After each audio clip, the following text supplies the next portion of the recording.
Donc, la partie qui va suivre, c'est la partie du conférencier du jour, c'est Monsieur Lohelo. Pour les Burundis, c'est même inutile de présenter son parcours parce qu'il est très connu, mais pour les autres, je pense que ça vaut la peine. Lui, c'est un Burundais, il est natif, il est burundais, il est père de trois enfants, il est chercheur et aussi politicien indépendant. Il s'est présenté aux élections présidentielles. Les élections présidentielles, c'était en 2020. Il a un parcours qui est vraiment très riche. Il a fait ses études au Burundi, à Bujumbura et au petit séminaire de Buta. Il a continué ses études universitaires à l'université du Burundi. Et c'est par après qu'il a changé. Il est allé au Cameroun où il est détenteur plutôt il est détenteur d'une maîtrise en faculté des sciences économiques et de gestion. Il a, entre autres, aussi différentes formations comme la formation qu'il a fait dans la République populaire de la Chine. Donc, il est très connu. Je pense que je peux pas tout dire sur lui. Je vais l'inviter à prendre la parole et aussi à nous partager son expérience et aussi à nous partager sur le thème jeunesse et engagement politique. Donc, j'invite Monsieur Francis Lohelo pour qu'il puisse prendre la parole et j'espère qu'on va apprendre pas mal de choses auprès de lui. Bienvenue, monsieur. Bonjour, Ok, bonjour. oui, c'est un plaisir pour moi. Comme vous avez présenté, c'est justement ça. Est-ce que vous me voyez plus ou moins? Oui, ça va. Bonjour à vous tous. C'est un Bonjour. plaisir. D'abord, je vous dis merci pour l'invitation. Je vais essayer de vous présenter le peu que j'ai pu écrire un peu. J'ai dit le peu de ce que dans les 20 ou 30 minutes que vous allez me donner, c'est écrit là-bas en l'honneur de, hein, je crois que c'est un peu visible là, n'est-ce pas? Et le tout, c'est-à-dire, comme tu l'as dit, c'est Francis Rohero, je suis burundais, comme tu as présenté. Et je vais avoir le plaisir de vous parler plus ou moins l'engagement politique, tel que moi je l'ai vécu, tel que je le vis et tel que je voudrais qu'un jeune Africain comme vous puisse le vivre. Et je vais vous inviter à m'excuser plus ou moins si je suis dur envers soi, envers moi-même et envers vous.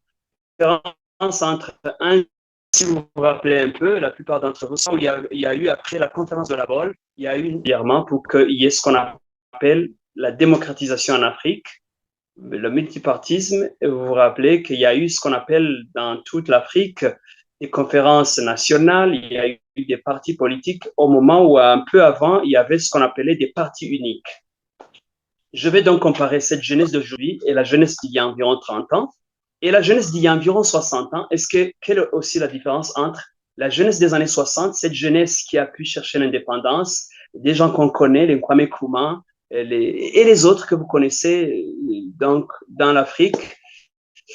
Je peux peut-être citer en Côte d'Ivoire, au Fouet-de-Boigny, au Sénégal. Euh, donc c'est Senghor et d'autres. Est-ce qu'il y a une différence entre les jeunes des années 60, les jeunes des années 1990 et les jeunes d'aujourd'hui? Pourquoi parler d'engagement politique? Engagement politique, est-ce qu'il s'agit de chercher à entrer dans les institutions étatiques ou il s'agit de savoir comment préparer son cœur? Et j'espère qu'on va parler de ça. Vous m'excuserez d'être plus ou moins long. Dans mes habitudes, je parle beaucoup. C'est-à-dire, si je parle trop, vous essaierez de m'arrêter pour que je ne puisse pas donc, vous prendre du temps inutilement. Alors, comme je dis, l'Afrique est en train d'aller trop vite. En un laps de temps, grâce à Internet, on est en train de se voir, vous êtes très loin, mais grâce aussi à Internet, il y a eu beaucoup de choses, beaucoup de changements en Afrique. Et l'Afrique est en train toujours de procréer, la population en Afrique est en train d'augmenter plus ou moins, et les ressources deviennent de plus en plus rares, pour ne pas dire en quelque sorte, et la lutte pour la survie devient impérative. Chacun lutte pour survivre. Et j'adore quand vous nous montrez quelques images de ce que les gens ont fait. Est-ce que vous me suivez? J'ai l'impression que ma connexion, des fois... Oui, très Est-ce que vous bien. m'entendez, s'il On vous vous plaît? entend. On va juste Merci supprimer beaucoup. la vidéo vu que la connexion n'est pas du tout stable. Comme ça, on pourra mieux vous Oui, entendre. comme ça, ok, c'est mieux. Mais vous me suivez, n'est-ce pas? J'espère. Oui, oui, oui, on essaie. Ok, ok. Ouais, voilà. Voilà.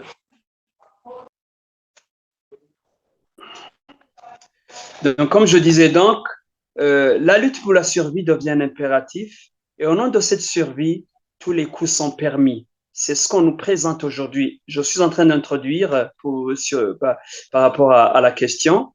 Donc, les plus forts aujourd'hui agrandissent le bastion, les faibles perdent un peu par rapport à ce qu'ils possèdent et les plus malins nous manipulent, nous tous dans l'ensemble, et c'est eux qui sont les hommes politiques, les politiciens, le mot, à un moment où les hommes et femmes politiques. D'aucuns pensent que les politiciens sont tout puissants. Vous savez que c'est eux qui gèrent nos pays, c'est eux qui gèrent tout, qui prennent toutes les décisions dans nos pays. Hein. Ils gèrent tout le monde, tant bien que mal, et que quand c'est en Afrique, je peux dire, si vous voulez, tant mal que mal. Hein. Peut-être que dans cet exercice, donc je vais m'obliger à moi-même de ne pas parler de vous en tant que politicien, mais de hommes et femmes politiques, mais je parlerai de politiciens quand je veux m'exprimer par rapport à l'actualité, à ce qu'on est en train de vivre en Afrique, ou même si vous voulez, dans d'autres contrées. J'ai vu quelqu'un, c'est un Gabonais, qui nous avait présenté comme l'Africain, le noir, comme quelqu'un qui ne réussit pas, qui est en train de suivre le chemin juste pour suivre les autres, mais qui ne réussit pas. J'étais un peu choqué en moi-même quand on parle que les Noirs ne réussissent pas. Je ne suis pas d'accord, je crois il faut nous former.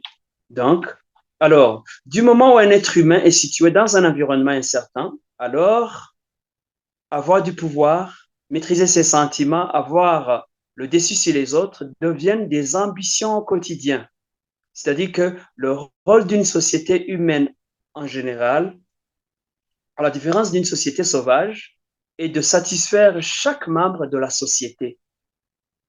J'espère que vous me suivez bien sur ce côté. Le rôle d'une société humaine, à la différence d'une société sauvage, c'est de satisfaire chaque membre de la société. Au cas contraire, la société humaine devient sauvage.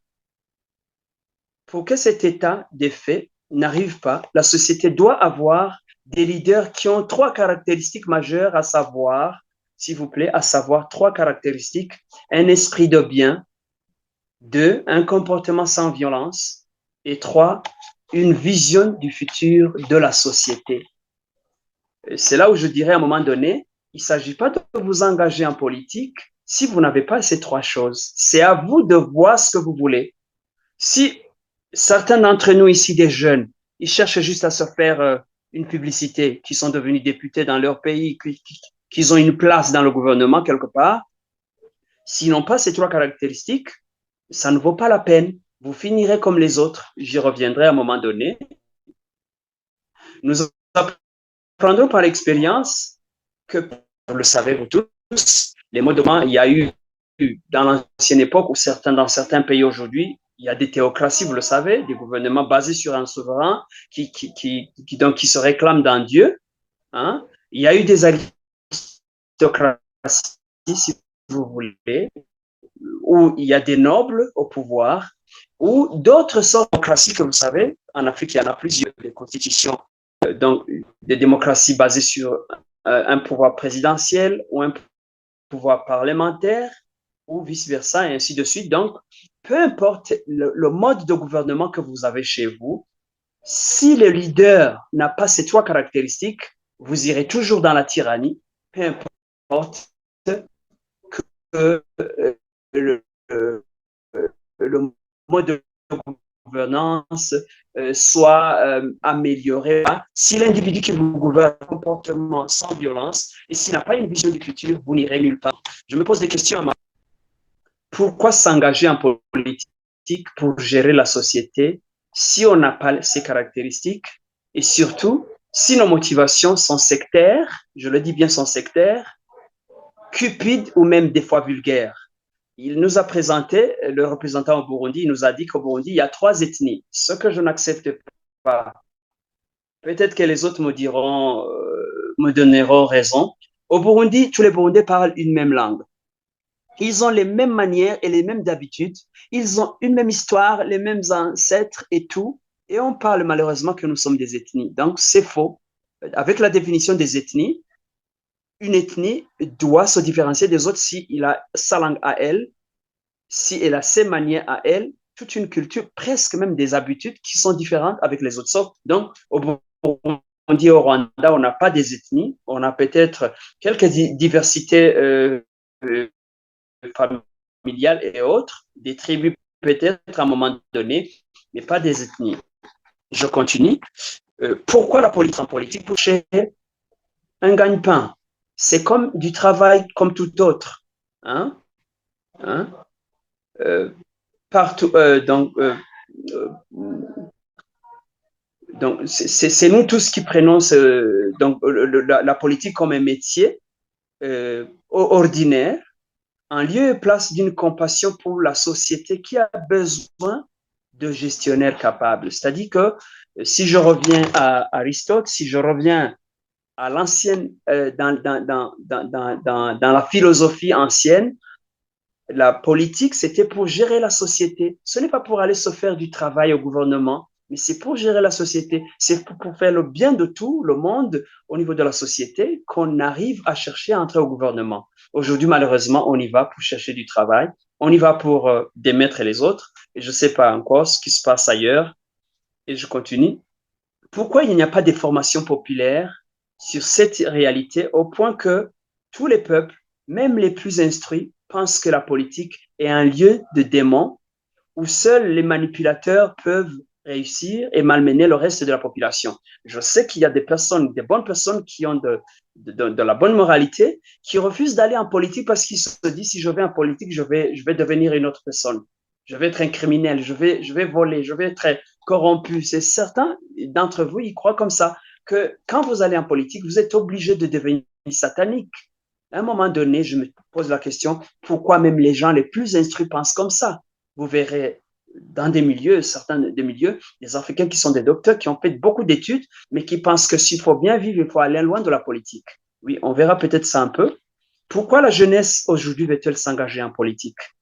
Quelle serait donc la différence, comme j'ai dit au début, quelle serait donc la différence entre la jeunesse des années 60, celle qui a porté les indépendances, la jeunesse des années 90, hein, à l'époque de la conférence de la Bonne, celle qui a pensé à la démocratisation de l'Afrique, et cette génération d'aujourd'hui, celle qui est en train de m'écouter ici devant moi, à votre honneur, ainsi je parle des faits. Donc, deuxièmement, je vais parler des faits aujourd'hui qui démotivent. Il y a des faits qui nous démotivent, nous tous, et on a peur de la politique. D'abord, je parle d'une petite histoire. En chambardant spectaculairement l'histoire des Africains par la colonisation, les Africains se sont crus inférieurs et incapables. Et pour se tirer d'affaire, il a fallu ressembler au maître, le maître qui était le colon à un moment donné. C'est-à-dire qu'un Africain qui se croyait un peu supérieur, il essayait de vivre comme le maître qui va considérer à un moment donné les autres Africains comme des esclaves. Et malheureusement, c'est ce qu'on va endosser avec les indépendants, c'est-à-dire les Noirs qui arrivent au pouvoir croient qu'ils sont comme des Blancs colonisateurs, et le reste des Africains deviennent des subalternes à un moment donné, non pas au vu de la loi, mais d'une certaine manière, les familles des chefs, sauf quelques exceptions près, les familles des chefs deviennent comme des Blancs et les autres restent africains. Malheureusement, c'est ce qu'on a vécu. Pour échapper donc à cette situation des faits, il aurait fallu que nos cultures, je parle bien de nos cultures, soient tellement fortes et bien enracinées pour que le futur remplaçant du maître blanc ne se transforme pas en maître, mais reprenne la ligne du sage. Je parle du sage griot. Je crois que les Africains de l'Ouest me comprennent quand je parle du sage griot, comme nos ancêtres, comme ils étaient au début. Ils n'avaient pas fait des études, mais ils restaient des gouvernants à un moment donné. S'il fallait que l'Afrique, on parle de l'Afrique avant la colonisation, il y avait quand même un pouvoir. Tout n'était pas rose, mais il y avait des pouvoirs qui respectaient la population d'une certaine manière. C'était des royaumes à la mesure de ce qu'on avait à cette époque. Mais à un moment donné, le blanc, il est venu, il a dit, tout est mauvais, voilà ce qui est nouveau. Ainsi, le noir qui arrive au pouvoir, il va se considérer un blanc et les autres vont chuter. C'est-à-dire que notre culture, à un moment donné, n'a pas été capable d'asseoir cette sagesse qu'on avait avant, qu'on doit respecter les anciens, qu'on doit respecter les sages, qu'on doit respecter ceux qui sont en difficulté, notamment en Afrique, on respectait beaucoup les handicapés, on respectait beaucoup les gens qui sont en difficulté, même à un moment donné, avec la civilisation, je dirais, européenne, celui qui a le diplôme, celui qui a de l'argent, il se croit meilleur que tout le monde. Il se croit plus sage parce qu'il a un diplôme, malheureusement. Le nouveau maître, donc, est devenu l'autorité de fait. Il a proclamé la République et il est devenu le politicien, non pas pour gérer la société, où chaque membre doit être satisfait, mais pour continuer à être maître et les autres esclaves. Ce fut donc le véritable pari de nos cultures. Est-ce que vraiment l'Afrique est le seul continent incapable de prendre son envol sans prendre la colonisation pour un mal incurable? Si je vous rappelle, la plupart des pays au monde ont été colonisés. Je ne sais pas si vous le savez, le Japon a été colonisé, la Chine a été colonisée, les pays de l'Asie du Sud-Est ont été colonisés, mais d'émerger et même de devenir très, très puissants économiquement. En soi, la colonisation n'est pas un mal pour soi. Ça existe, la colonisation, mais ça ne devrait pas expliquer qu'on soit en arrière aujourd'hui parce qu'il y a d'autres pays qui ont été colonisés, mais qui ont profité de cette colonisation pour savoir faire. Alors, pourquoi chez nous, on dit toujours que c'est à cause de la colonisation qu'on est en arrière? Non, il faut qu'on pose la question, est-ce que nos cultures sont capables? Alors, avec ça, donc, je vais parler un peu d'une expérience. Je parlais d'une histoire, c'est-à-dire, on a été colonisé, on pense que c'est la colonisation qui fait notre problème, mais en réalité, je dis que ce n'est pas vrai, c'est-à-dire, il y a quelque chose qui manque peut-être dans nos cultures, peut-être on suit tellement ce que font les autres sans comprendre ce que nous devons faire nous-mêmes. Alors, les fils du peuple qui ont affiché, comme je l'ai dit, pour le peuple, qui ont eu un comportement non violent, je pourrais en citer des noms que vous connaissez, notamment Mandela, des gens comme Sankara et d'autres, vous pouvez citer, je ne voudrais pas m'éterniser sur les noms, hein, et qui avaient une vision de développement de leur pays. Malheureusement, pourquoi ça n'a pas marché? Pourquoi ces gens, dans la plupart des cas, sont morts ou sont restés éternellement ou durant longtemps dans des prisons? C'est-à-dire qu'il y a toujours eu des complots faits en sorte de les liquider avant même que leurs activités ne prennent racine. Ils sont devenus des héros, non pas grâce aux résultats de leurs actions, mais à cause du sang qu'ils ont versé, ou soit du temps qu'ils ont passé dans les prisons. On loue aujourd'hui nos héros parce qu'on ne les a pas connus malheureusement. Et on n'a que des héros en Kalachnikov, c'est ça qu'on aime brandir. Ça revient encore à la surface. Donc, ainsi, les guerres et les haines qui ont suivi pour vengeance ou surenchère ont eu l'honneur d'être baptisés à tort politique africaine. Voilà pourquoi tout le monde, quand on parle de politique en Afrique, on parle de tuerie, on parle de malheur, on parle de guerre, on parle de génocide. C'est ça la politique africaine. Malheureusement, ça ne devrait pas être ça. Et j'espère que la jeunesse de 2023 comprendra. Alors, il y a donc une certaine déception. Au vu de ce qu'est devenue la politique africaine, les générations suivantes ont pris acte que la politique est en général maudite en Afrique. L'opinion veut faire croire que la politique est satanique, qu'aucune personne de bonne foi ne peut s'en occuper, que la finalité est la mort. Alors, chers compatriotes africains, je vous dis, n'acceptons pas cet état de fait. Si vous avez un esprit de bien, si vous avez un comportement sans violence, si vous avez une vision future de votre société, ces choses-là ne devront pas arriver. Voilà. La société est tellement déçue au point qu'elle est convaincue que l'Afrique est maudite, qu'elle ne pourra jamais se de se développer. En témoigne toute la situation socio-politico-économique délabrée, en plus de l'insécurité qu'on voit. Raison pour laquelle tant d'Africains, même vous malheureusement à qui je parle, qui, hein, donc, si vous avez un peu de moyens, vous rêvez toujours de quitter l'Afrique, vous rêvez toujours de partir au Canada. Votre avenir, voilà, les jeunes qui meurent dans la Méditerranée partout, parce qu'on vous a dit que vous ne pourrez pas vous évoluer si vous n'allez pas en bain, comme on disait au Cameroun. Donc, je vous rappelle, l'Afrique est capable d'être meilleure, il suffit seulement de s'engager. Ainsi, pour toi, je vais dire de l'engagement tout de même. Et c'est là où peut-être je vais insister par rapport à notre conférence d'aujourd'hui. Il faut quand même vous engager. Malgré tout ce qu'on dit de mal, engagez-vous, s'il vous plaît. Je vais parler d'abord de la vie au quotidien. De un, en qualité de leader que vous êtes, parce qu'on vous a formé pour être des leaders à Medjlit, hein, chacun sait que pour s'acheter du pain, je parle du pain parce que dans la plupart des pays, le pain est peut-être un aliment important. Pour vous acheter du pain, il faut une loi de l'offre et de la demande. Et que cette loi prend en considération vos impôts et vos taxes qui sont décidés par le législateur. Et c'est qui? C'est le politicien que vous connaissez. Et ce dernier, c'est un politique, que tu le veuilles ou pas, c'est lui qui prend la décision. C'est-à-dire que si vous allez voter par fantaisie, si vous allez décider de qui devient politicien demain chez vous dans votre pays, si vous y allez juste pour vous plaire, alors que vous prendrez des décisions dont vous ne savez pas les tenants et les aboutissants, vous allez peser sur le pain de l'Africain lambda et son pain peut-être va monter le prix et sa vie au quotidien sera en difficulté et vous direz que vous êtes en train de faire de la politique alors que lui, il est en train de croupir dans la misère. Si je parlais de pain, tu comprendras que tout ce que tu fais étant assis, debout ou même en sommeil, ta vie est conditionnée par des décisions de personnes qui malheureusement ne considèrent pas que tu paies des impôts et des taxes. Je prenais exemple ici, je m'amusais à le dire. Certains d'entre vous qui me suivent,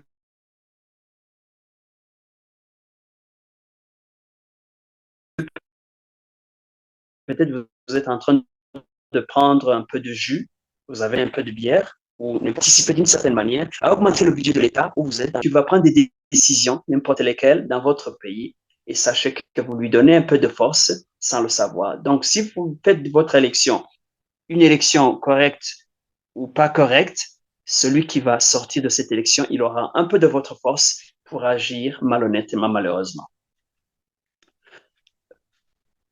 Voilà. Certains naïfs pensent qu'ils peuvent se fier de la politique en vaquant quotidiennement à leurs affaires et porter des fruits. Oui, j'en ai vu des commerçants qui se disent, moi, je ne suis pas en politique, donc ça ne me regarde pas. Hein? Ils ignorent que toutes les affaires sont régies par des lois que l'homme politique manipule malheureusement à sa guise. Ainsi, pour que les affaires aient un semblant de gain, il faut toujours recourir à la corruption, au pot de vin, ce qui se répercute malheureusement chaque fois au dernier consommateur qui doit payer de sa sueur la bassesse des corrompus et des corrupteurs. Sachez donc que si vous êtes commerçant, vous êtes obligé de payer ce que vous avez donné en corruption, vous le ferez payer à celui qui va consommer chez vous. Donc, d'une certaine manière, vous vous foutez de la politique, mais en gros, ça retombe toujours sur l'autre, le petit qui est là. Alors, rien dans cette vie ne peut être rose si la plus petite décision de l'homme politique ou du politicien que nous voyons aujourd'hui est prise par fantaisie, comme je l'avais dit au début. Et quel est le rôle donc des formations des leaders? Je vais insister sur ça. La formation des leaders. Je me demande pourquoi Medjlit a organisé cette séance et prévu le thème que voici.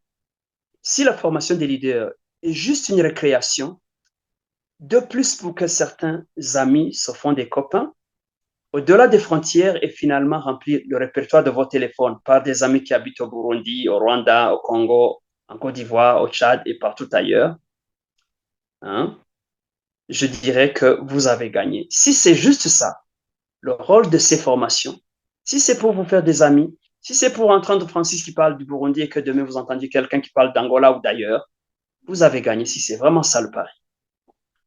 Sinon, je suppose, à mon avis, que les formations de ce genre parviennent à vous blesser, curieusement. Il faut que ça vous blesse. Hein? Je veux que ça provoque en vous une colère noble. Non pas pour devenir méchant à l'égard des auteurs de ce qu'on est en train de vivre malheureusement, mais pour vous élever de plus en plus, de plus haut, afin de considérer à leur juste valeur comme des victimes même du système et non des profiteurs scients. S'il vous plaît, je vous le dis ici, ces gens-là qui sont au pouvoir, ils ne sont pas en train de profiter. Ils savent pas ce qu'ils sont en train de faire. Je sais que il y a quelque part où quelqu'un dit, ils savent pas ce qu'ils font. Je crois que vous le savez. Je vais revenir sur ça. Il faut une qui fait que nous devons toutes cette situation. Je dis cette terre, vous savez, pour ceux qui sont des scouts, je dis, il faut que nous essayions de quitter cette terre en ayant rendu meilleure qu'elle ne l'était.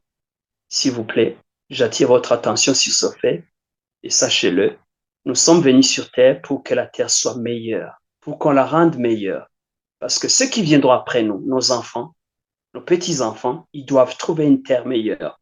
Si donc nous faisons n'importe quoi et qu'ils viennent trouver que cette terre, que l'environnement s'est dégradé, que l'agriculture n'est plus possible, que l'élevage n'est plus possible, ils auront une vie difficile parce que nous, on fait n'importe quoi. Donc j'attire votre attention, s'il vous plaît. Sachez ce que vous faites. On est obligé de faire de la politique. Ainsi, il faut des actions, et c'est trois. Si jeunesse savait, ainsi certains disent, si vieillesse pouvait. Quand on est jeune, on s'imagine qu'il y a des autorités dont le devoir est de tout faire pour qu'on jouisse de notre avenir. On les critique parce qu'on croit qu'ils ont tort de ne pas faire en sorte qu'on soit bien. Pourtant, eux comme vous ne savent pas ce qu'il faut. À leur arrivée là, ils ont cru comme vous qu'il suffit juste d'y croire, d'y être et que tout ira à merveille.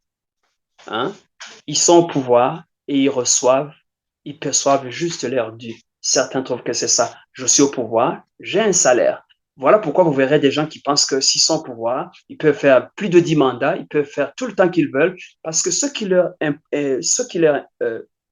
importe, ce n'est pas qu'ils satisfassent l'Africain lambda dans leur pays, mais c'est qu'ils restent au pouvoir, qu'on chante leur nom, qu'on dise qu'ils sont là éternellement, au lieu de satisfaire l'Africain qui a besoin de manger, qui a besoin des soins, qui a besoin de se vêtir, qui a besoin de liberté, et la jeunesse, et de prendre conscience que si elle ne le fait pas elle-même, je parle de toi, pas de la jeunesse comme groupe, mais de toi, s'il te plaît, toi qui m'entends, toi qui me regardes d'une certaine manière, je parle de toi, plus de bien, d'un comportement non violent et d'une vision pour ton peuple. Crée des et améliore la vie de tous. La vie est universelle. Il ne l'est pas pour ta famille, ta tribu, ton ethnie ou ta région, ta race ou ton pays. Le bien passe par des lois qui s'érigent en normes pour tout le monde. Je vous rappelle que certains d'entre vous, si vous partez au Canada, immédiatement dès que vous arrivez aux États-Unis ou dans d'autres pays prospères, si c'est en hiver, on vous donne d'abord le manteau. On vous cherche un avocat qui va plaider pour votre cause. Pourquoi ces gens-là ont fait ça? Parce qu'ils croient en la vie des gens d'une certaine manière. Mais pourquoi dans nos pays, moi je vois dans mon pays, des étrangers qui sont malheureux, pour ne pas dire même des Burundais qui sont malheureux, le législateur, il n'en a que faire. Si lui il a son salaire, point trait. Alors, pour me conclure un peu, j'espère que je ne vous ai pas, j'ai pas passé trop de temps à vous emmerder avec mes propos, vous m'excuserez. L'Afrique n'est et ne sera jamais une cause perdue. Celui qui le dit est lui seul une perte pour la société. L'Afrique a un potentiel élevé comparé aux autres régions du monde. L'Afrique est très riche avec des minéraux, une population très active, une population qui croit en elle, mais malheureusement des fois qui manque d'autorité parce que le leadership est encore en bas. Le leader doit faire beaucoup de choses. Donc, si elle est en difficulté c'est seulement parce que certains lobbies le veulent ainsi. Il suffit d'une génération plus consciente d'en décider autrement et tout changerait. Décider autrement ne signifie pas entrer en guerre ou se lever du jour au lendemain pour inverser des pouvoirs qui sont là, mais prendre le temps de se former. Se former, s'il vous plaît. Il faut qu'on se forme. Pas pour avoir un autre diplôme. Non, il y a trop de diplômes en Afrique.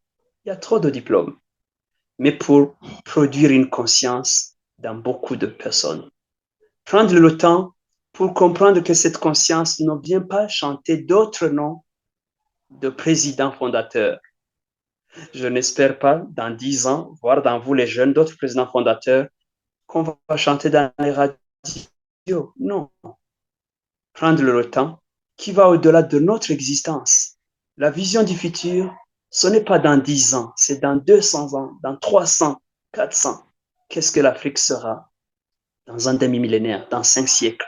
Il faut qu'on y pense aujourd'hui. Moi et toi, on ne sera plus là, mais il faut qu'on pense comment l'Afrique sera. Si on pense avec nos enfants, juste nos enfants, oui, on aura des maisons. Je les vois des maisons quand je suis à Cocody, en Côte d'Ivoire, quand je suis tout près d'Etoudi au Cameroun ou au Gabon, n'importe où.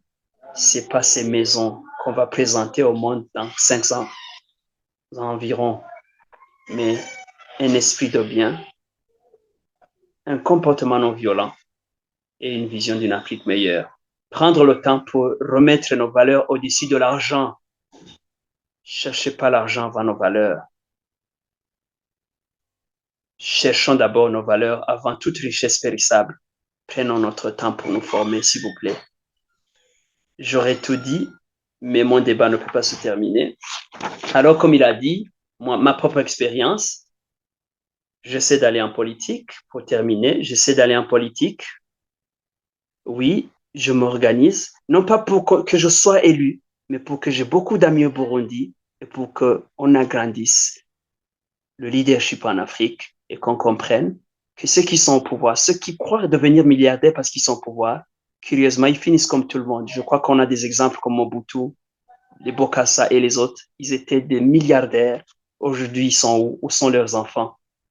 Pensons au leadership. Pensons à ce que nous pouvons offrir aux autres Africains avant ce qu'on reçoit. Regardez comment Mandela est devenu une icône. Curieusement, si vous partez même au Japon, mentez aux gens que vous êtes le neveu de Mandela, on vous ouvrira les portes. Pourquoi? Parce que celui-là, il a mis en exergue ses valeurs et pas des richesses. On vous croira dans le monde entier. Je vous remercie. Merci, Monsieur Herrero, pour cette brillante intervention. On a beaucoup appris. Je pense que vous nous Merci à avez vous. réveillés. Voilà.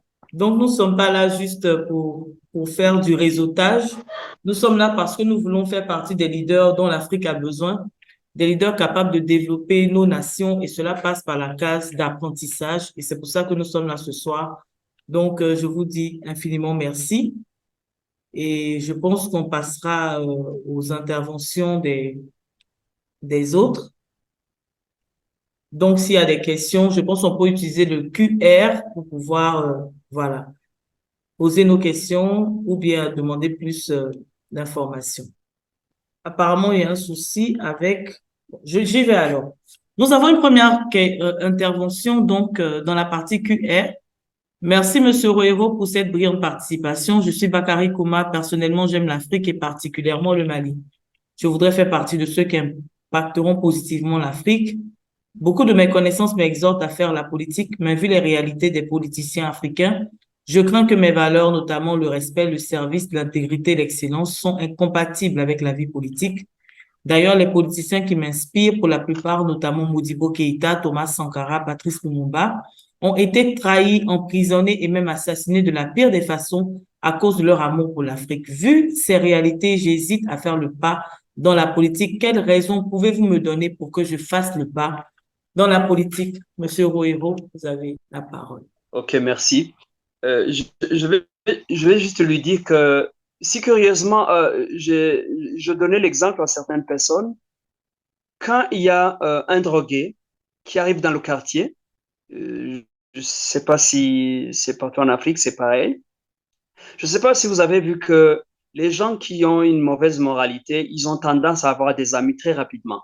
C'est-à-dire que dans un quartier, un nouveau drogué il a tendance à reconnaître ses amis et il se lie immédiatement parce que eux, ils ont la possibilité d'arriver à... Les gens de bonne foi, ils ont tendance à se croire meilleurs, incapables de... Ils vont même à l'église, ils peuvent même passer 2 mois sans chercher des amis dans le nouveau quartier parce qu'ils se disent, bon, je ne connais pas qui me ressemble, donc je n'ai pas le temps à perdre en cherchant des amis.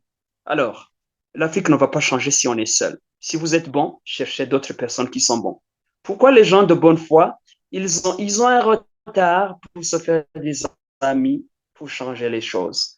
Alors je dis, si tu ne le fais pas, si tu penses que tous les bons devront finir comme Sankara, devront finir comme Modibo Keïta, devront finir comme tous ces bons qu'on a vus, c'est qu'on aura tort. Il faut qu'on fasse un groupe de gens qui sont bons, au point que celui qui disparaît, il y a un autre immédiatement. Imaginez-vous si on avait beaucoup de Sankara tout autour de lui. Dès qu'il était mort, quelqu'un pouvait immédiatement surgir. Mais malheureusement, on ne l'a pas eu. C'est-à-dire, prenons notre responsabilité. Si on ne fait pas le bien, celui qui n'est pas bien ne fera jamais le bien. On sera toujours en train de chercher à fuir dans les pays qui sont bien organisés et laisser notre Afrique là, la laisser à ceux qui sont mauvais, qui vont en profiter toujours éternellement. Alors, comme il a dit, il y a un certain juif qui l'a dit, la faute, ce n'est pas pour ces gens-là qui font du mal en Afrique. La faute, c'est pour vous, les hommes de bien, qui ne voulez pas faire en sorte que les choses, parce que vous restez seul, vous allez dans vos églises, vous allez dans vos sociétés, vous restez là-dedans, vous ne voulez pas participer. Alors, faites en sorte que dès ce soir, faites-vous des amis partout où vous êtes, cherchez à vous organiser, connaissez-vous et travaillez ensemble. Voilà ce qui va sauver l'Afrique demain. Si tu es seul, tu ne feras jamais rien. Tu vas assister malheureusement au délabrement de ton Afrique jusqu'à la fin et tu mourras comme les premiers, malheureusement. Alors, à toi de choisir de mourir seul ou de chercher d'autres bonnes personnes dans ton pays pour être ensemble. Et je crois que c'est possible. Faisons-le. Ne soyons pas timides, ne soyons pas intimidés par les gens mauvais. Prenons notre force, prenons notre courage en main et acceptons de nous connaître. Donnons-nous vraiment de la peine pour agrandir notre cercle de personnes bien. Agrandissons notre vision. Travaillons ensemble. Je vous dis félicitations pour ce débat, félicitations pour Emergilid, félicitations pour tout ce que vous faites en rassemblant les gens. C'est de la sorte qu'on pourra se connaître et travailler en commun accord. Merci, Monsieur Roero. Nous avons une question qui nous vient de Haïti, de Richardson Forestal. Souvent, on vit dans un monde d'apparence où la position dont on fait partie ne nous permet pas de faire des choses qu'on veut. Ma question est la suivante. Est-ce qu'une personne qui est chrétienne, croyant en Jésus-Christ, peut s'intégrer dans la politique? Voilà la question de Forestal. Merci pour la question. Merci beaucoup pour la question. D'abord, je vais dire à mon ami qui est à Haïti, d'abord que moi aussi, je suis chrétien. Et quand j'ai dit les 3 caractéristiques, c'est-à-dire des personnes de bien. Je crois que je ne pourrais pas ici entrer dans la Bible parce que je suis chrétien pratiquant. Je ne pourrais pas entrer dans la Bible pour essayer de trouver des mots qui montrent qu'on doit le faire. Mais regardez ce que Jésus, si j'avais le temps, qu'est-ce que Jésus il a dit qu'est-ce qu'il a dit aux pharisiens? Il a essayé de s'exprimer en disant à tous ceux qui avaient des responsabilités, aimez les autres, aimez vos proches, aimez les autres comme vous vous aimez vous-même. C'est même dans le commandement. Et si on revient dans une société où l'homme politique va devenir celui qui n'aime pas les autres, on va écoper ce qu'on voit régulièrement. Mais si par exemple c'est lui le chrétien, celui qui se croit qu'il est bon chrétien, qui sait qu'il respecte les autres, qui sait qu'il gère bien la chose publique, pourquoi celui-là ne prendrait pas son temps pour être devant les autres? On laisse souvent, je regarde, il y a un texte que j'avais vu un jour sur les réseaux sociaux. On montre que à l'école, les bonnes personnes, ceux qui ont les bonnes notes, ils sont souvent envoyés dans des facultés nobles où ils vont faire des sciences. On va trouver que les gens qui réussissent moins, ils vont aller dans d'autres facultés où il y a plus de facilité à devenir. Ceux qui n'ont même pas fait d'études, à un moment donné, je n'ai pas écrit, je raconte juste ça. On voit d'autres qui ont de la force, qui vont devenir militaires, ou qui vont devenir marabouts, même ceux qui n'ont pas été à l'école. C'est eux qui deviennent les maîtres aujourd'hui de la société. Ceux qui n'ont pas été à l'école vont devenir des marabouts. C'est eux qui vont dicter à tout le monde ce qu'il va dire le soir quand vous allez leur demander. Et les militaires, grâce aux armes, c'est eux qui vont dicter la loi partout. Et ceux qui étaient bons à l'école sont en retard parce qu'ils ne savent pas quoi faire. Alors, je vous implore, s'il vous plaît, je vais me mettre, même si vous voulez, à genoux. Vous, les bonnes personnes, vous qui vous appelez des chrétiens, et à l'extension, vous qui êtes croyants, c'est vous qui devez prendre le bâton pour aller au commandement. Parce que c'est vous qui savez ce qui est bien pour les enfants de l'Afrique. C'est vous qui pouvez bien partager le budget de l'État pour qu'il soit investi correctement dans tous les secteurs afin que chacun trouve son dû. C'est vous qui avez la possibilité de bien gérer la police, de ne pas faire de la corruption. Et vous laissez ces choses-là faites par n'importe qui, ces gens-là qui n'ont aucune moralité, et vous vous plaignez pourquoi. Donc, je crois que même si vous voulez, si le leader dont vous parlez, Ahmed Jalid, c'est vraiment quelqu'un qui ressemble à un chrétien ou à un croyant, si je fais l'extension, c'est à celui-là de prendre les devants pour être le dirigeant de demain. Pourquoi j'ai dit, pourquoi nos dirigeants, pourquoi les jeunes de 90 n'ont pas réussi? Pourquoi les jeunes de 60 n'ont pas réussi dans leur majorité? Parce que justement, ils ont cru que aller en politique, il faut y aller avec toute la barbarie. Aujourd'hui, vous avez été formés. Et pourquoi vous êtes formés? J'ai parlé quelque part. Formez-vous pour être bon et formez-vous pour être les maîtres de votre société. Parce que vous avez une vision, parce que vous avez un cœur de bien. Si vous avez un cœur de bien, vous savez ce dont ont besoin les autres. Alors, faites en sorte que, franchement, l'Afrique ne soit plus gouvernée par des parvenus. Formez-vous, soyez bon, cherchez un comportement digne, armez-vous d'une Afrique meilleure qui réussit et l'Afrique changera.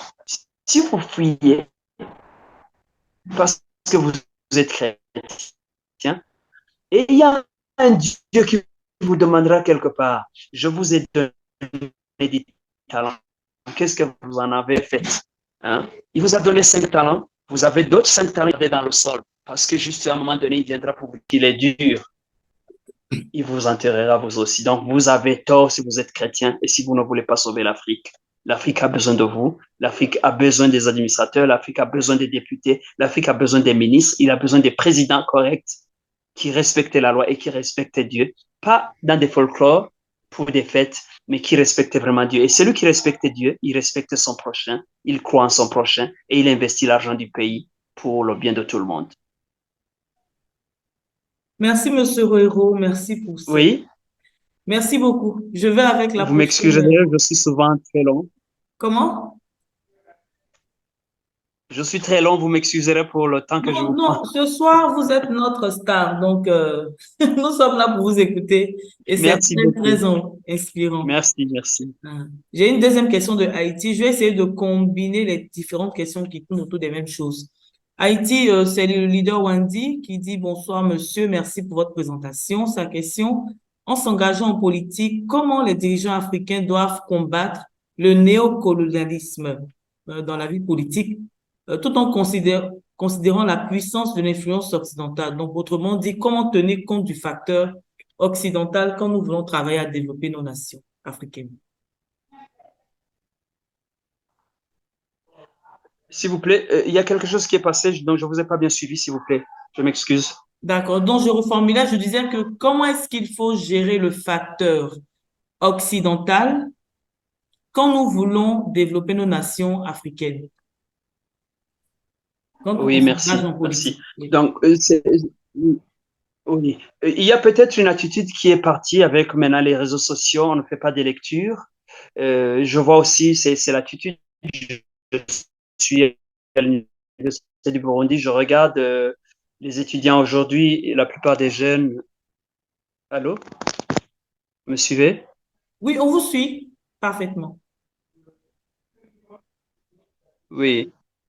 Donc, je regarde et là aujourd'hui, je compare. Donc, il y a plus, les gens ne font plus de la lecture. Hein. Si les gens ne font plus de la lecture, je crois qu'ils ne savent pas ce qui se passe ailleurs. je voudrais que les gens s'investissent à savoir ce qui s'est passé ailleurs. Parce que, il y a un moment donné, on suppose que le changement de mentalité, l'approche qui devrait nous développer, c'est quelque chose qu'on prend du matin parce qu'on a vu un texte quelque part au matin sur WhatsApp ou sur n'importe quel réseau social. Donc, ce n'est pas vraiment cela. Je vous dis, qu'est-ce qui s'est passé pour que le Japon soit là où il est à un moment donné? Vous savez ce qui s'est passé. Le Japon a été colonisé. Par après, le Japon a subi des problèmes énormes avec les bombes atomiques qu'on a jetées au Japon. La Chine a été colonisée pendant des années. Il a été martyrisé par les Européens, puis par les Japonais. Je crois que vous le savez. Donc, pourquoi ces pays aujourd'hui sont en train d'avancer? Parce qu'à un moment donné, il y a eu, leurs cultures sont très fortes.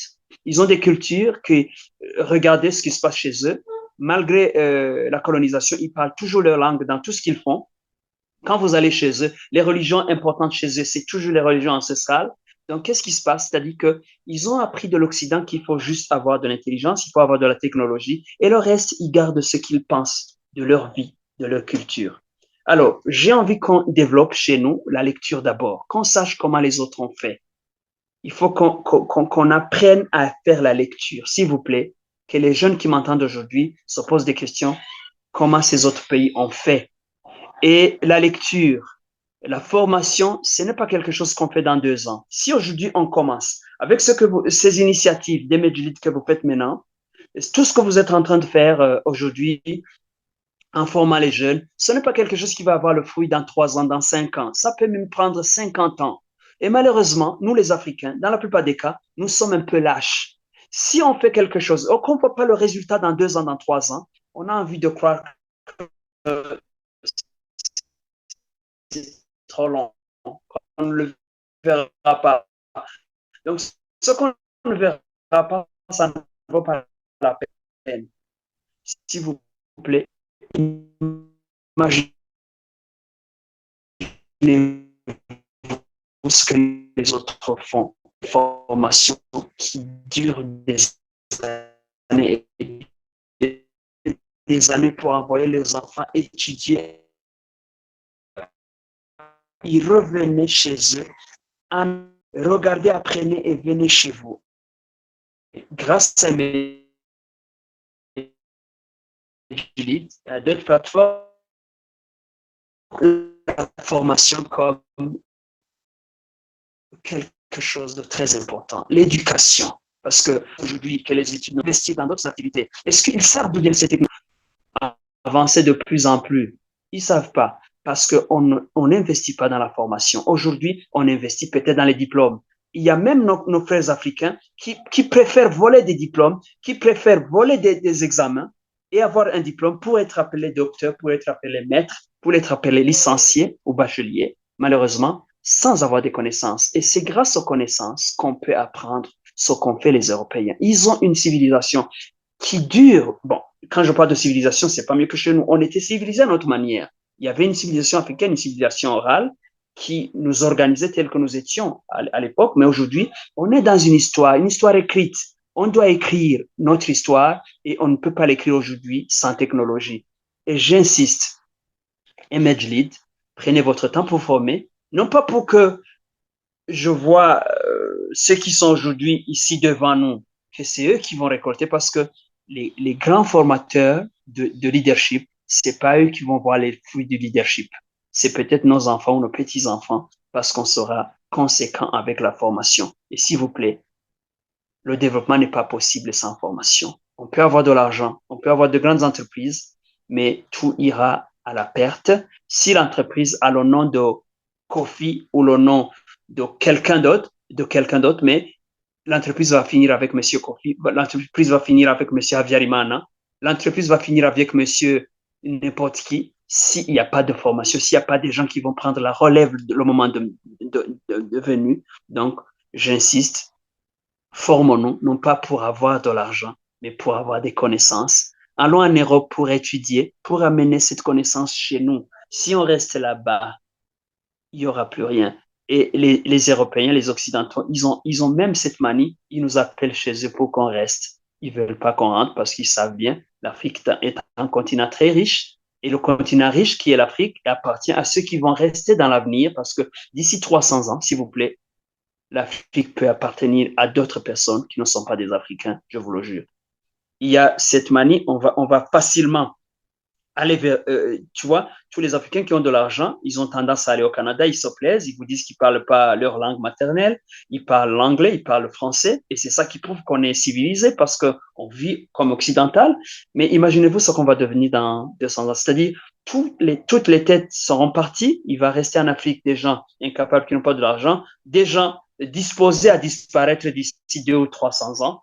Donc, qu'est-ce qui va rester? D'autres qui vont occuper l'Afrique. Et on se posera des questions, comme à Babylone aujourd'hui. Il y a quelqu'un qui me demandait, Babylone, c'est où? Babylone a disparu, aujourd'hui c'est Irak, aujourd'hui c'est l'Iran. Ça n'existe plus. Même l'Afrique peut disparaître demain. Les terres seront pour d'autres qui auront vécu avec leur culture pour survivre mieux que nous.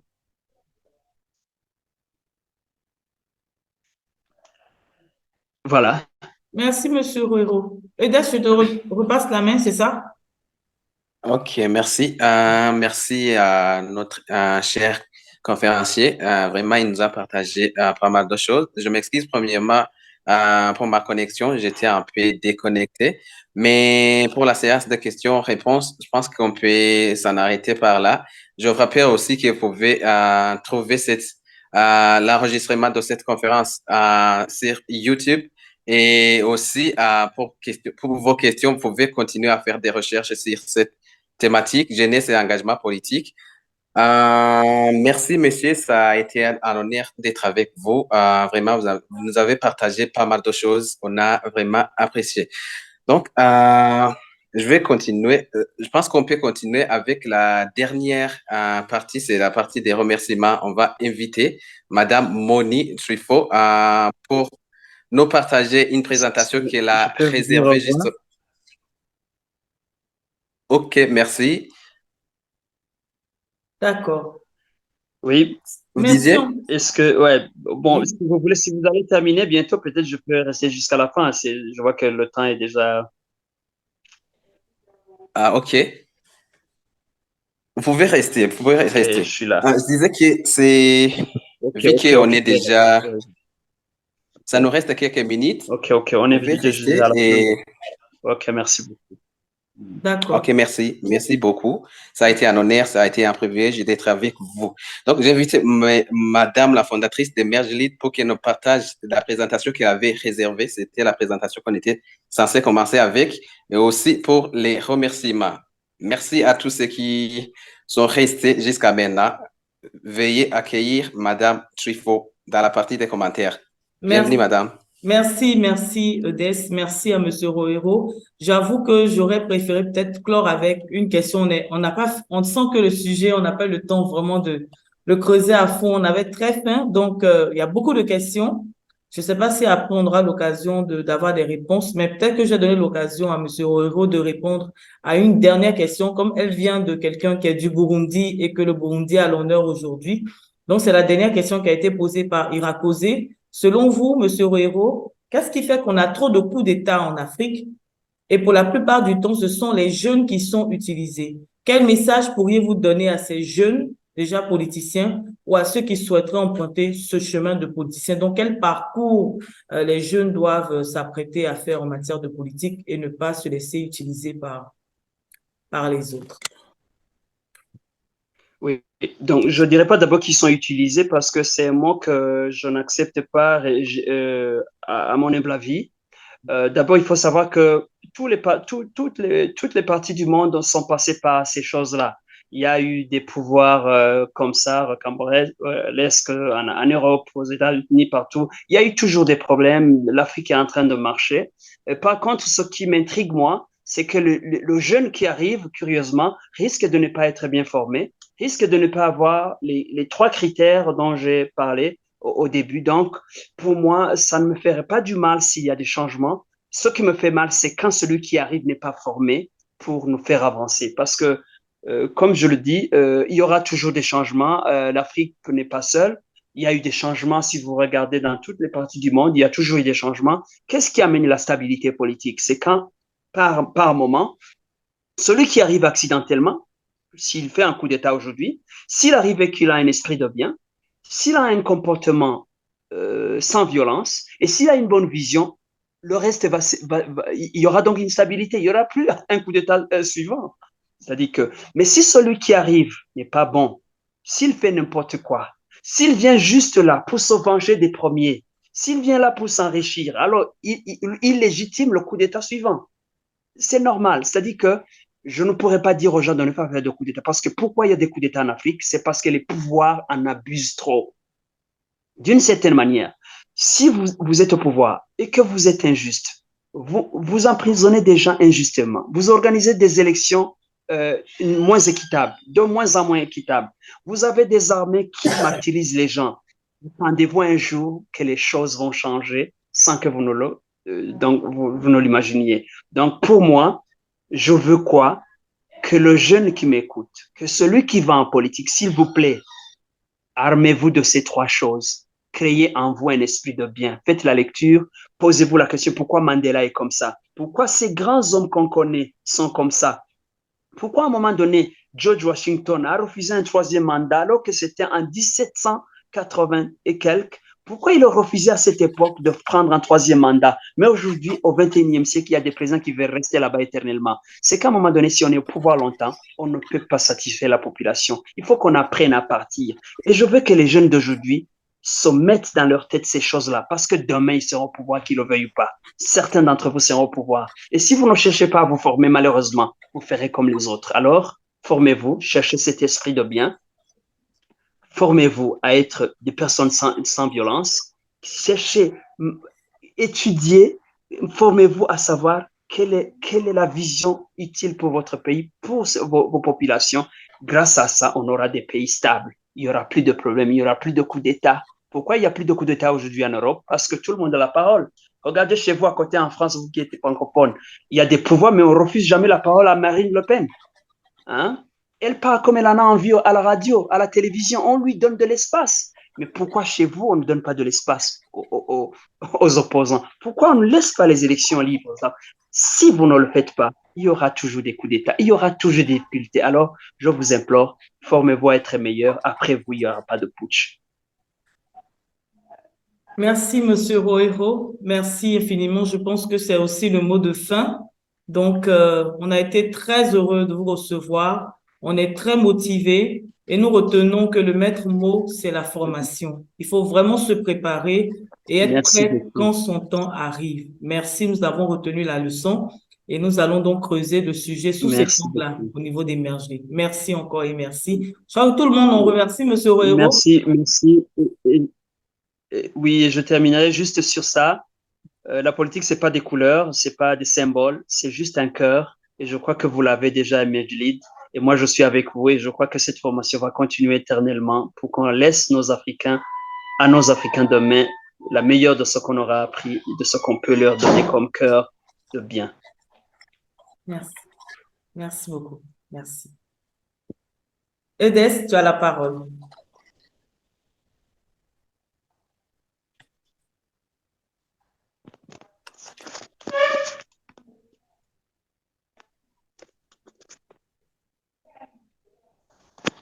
Edès?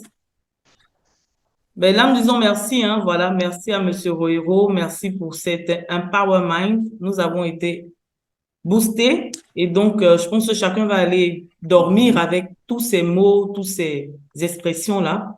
Nous allons les intégrer et puis nous allons nous y mettre. Edès, pour le mot de fin, ou bien Nobel, le président. Mais vraiment, j'en ai fini ce soir et grand merci à Monsieur Roero, qu'Emerge ne cessera de remercier encore. Merci. Donc, voilà. C'est tout pour ce soir, chers leaders. Nous avons été ravis donc d'avoir cette conférence animée par le Burundi qui a relevé brillamment le défi. Donc, on s'apprête et puis le mois prochain, je crois qu'on sera avec qui? Bonsoir. Avec d'autres pays. Voilà. Edès, ton mot de fin. Bonsoir. Ok, merci. Je m'excuse pour ma connexion, c'est pas une bonne connexion, mais pour clôturer, je tiens à remercier tous ceux qui ont participé, aussi à toute l'équipe qui a contribué pour que cet événement soit une réussite. Merci aussi aux intervenants qui ont pris la parole le long de cette conférence. Merci à notre conférencier qui nous a partagé vraiment pas mal de choses. On avait même trop de questions. On ne pouvait pas tout épuiser sur ce sujet. Je vous invite alors à faire vos recherches sur ce sujet et aussi au sein de Merlid. Vous savez qu'il y a d'autres activités, il y a d'autres rencontres. Peut-être qu'on va en discuter dans d'autres conférences.